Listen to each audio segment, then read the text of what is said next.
이 경우는 너무 많은 거짓말들이 있었습니다. 속임수도 있었고 개발업자와 공무원이 결탁만 하면 충분히 신종 전세 사기를 할 수 있다고 생각합니다. 저희가 지금 그 피해자고 억울한 자가 너무 많아서 이거를 좀 알리고 싶어서 나왔고요. 까칠한 얼굴에 수척해진 모습. 연예인들의 트레이너로 이름을 알린 양치승 씨는 지난 13일 열린 국회 국토교통위원회 국정감사 자리에 참고인으로 출석했는데요. 그는 서울 강남구 논현동에서 운영하던 헬스장이 전세 사기를 당해 폐업하게 되었다며 재산 피해만 총 15억 원에 달한다고 말했습니다. 그런데 강남구청 경찰서는 범죄 조직 같다. 나라가 속이면 국민은 어디에 기대나? 미쳤다 진짜. 기부 찬압 건물이라는 것도 처음 알았네. 이거 그냥 전세 사기 아니야? 싶은데 사실 양치승 씨 사건은 우리가 흔히 알고 있는 전세 사기가 아닙니다. 아니 애초에 무혐의 처분이 났기 때문에 사기 사건으로 성립될 수조차 없죠. 양치승 씨는 이 사건에 강남구청과 임대인 모두가 껴있다며 강조하고 있는데요. 대체 무슨 일인지 사건의 발단부터 차근차근 짚어봤습니다. 시작은 2018년 말로 거슬러 올라갑니다. 서울 강남구 한 건물을 임대 계약한 양치승 씨.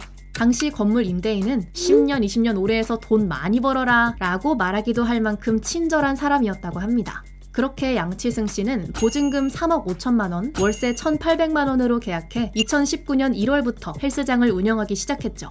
더 좋은 기구, 깨끗한 시설을 위해 수억 원을 투자해 리모델링까지 진행했습니다. 그런데 상황이 바뀐 건 2023년 5월.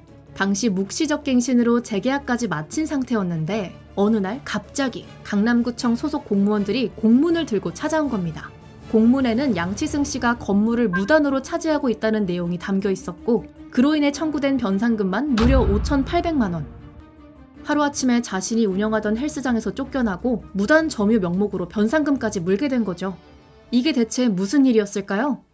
알고 보니 그 건물은 기부 체납 조건으로 지어진 건물이었습니다.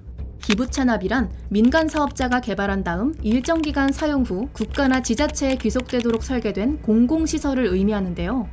그러니까 양 씨가 계약한 건물은 20년간 민간이 사용하고 그 기간이 종료된 2022년부터 강남구청의 소유권이 넘어가도록 되어 있었던 겁니다. 그리고 이 중요한 정보를 양치승 씨를 포함한 임차인 누구도 제대로 알지 못했다는 거죠. 강남구청 임대인 공인중개사로부터 기부채납 건물에 대한 주의사항을 안내받으신 적이 있나요? 모든 임차인들은 안내를 받은 적이 없습니다. 현재 강남구청은 양치승 씨를 공공재산 무단 사용권으로 형사고발까지 한 상황이고요. 양치승 씨에 의하면 그가 피해본 금액은 총 15억가량. 그는 임대인을 전세 사기로 고소했으나 무혐의 처분을 받았고 보증금도 받지 못한 채 폐업해야만 했습니다. 아니 잠깐 보증금도 못 받았다고? 근데 이거 누가 봐도 사기잖아요.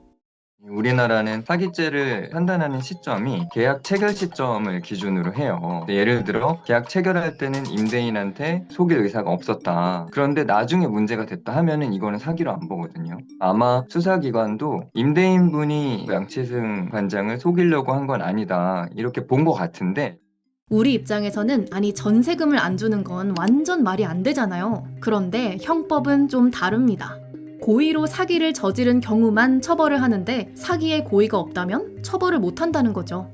쉽게 말해 임대인이 처음부터 고의로 보증금을 돌려주지 않을 생각으로 보기 어렵기 때문에 사기죄로 처벌하지 못한다는 겁니다.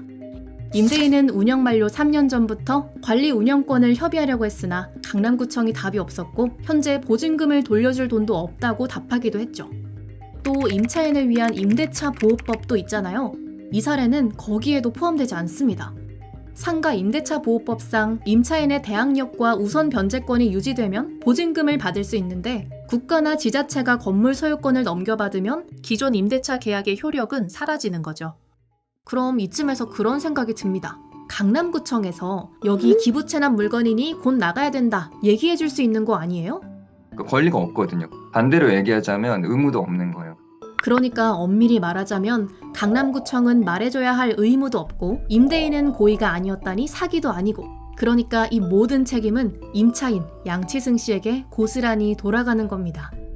그렇다면 일반 임차인이 이걸 알 수 있는 방법이 있긴 한 건가요?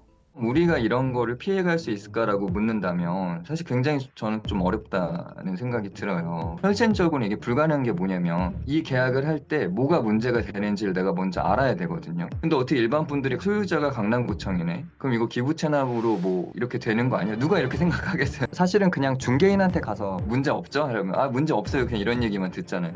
이런 일들이 사실 계속 발생하고 있거든요. 이런 아쉬움이 이제 계속 드는 거죠, 저는. 대부분의 임차인분들이 얘기하는 게 사실 비슷해요. 나는 이걸 몰랐고 내가 왜 나가야 되는지 모르겠다. 이런 일들이 반복적으로 일어나면 구청이든 어디든 간에 이런 문제가 있기 때문에 네가 들어가서 쓰는 건 괜찮은데 지금 기간이 몇 년밖에 안 남았어. 이렇게 얘기해 줄 수도 있잖아요.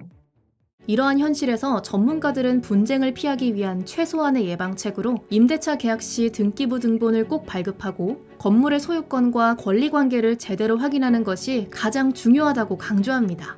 양치승 씨는 국정감사 출석 이후 자신의 SNS를 통해 심경글을 남기기도 했는데요. 앞으로 이런 피해자가 또 발생하지 않도록 우리는 어떤 제도를 마련할 수 있을까요? 여러분의 생각을 댓글로 알려주세요. 이번 영상을 만든 PD가 추천하는 영상도 보고 가세요. 스브스 뉴스의 다른 영상을 즐기시려면 구독 버튼을 꼭 눌러주세요.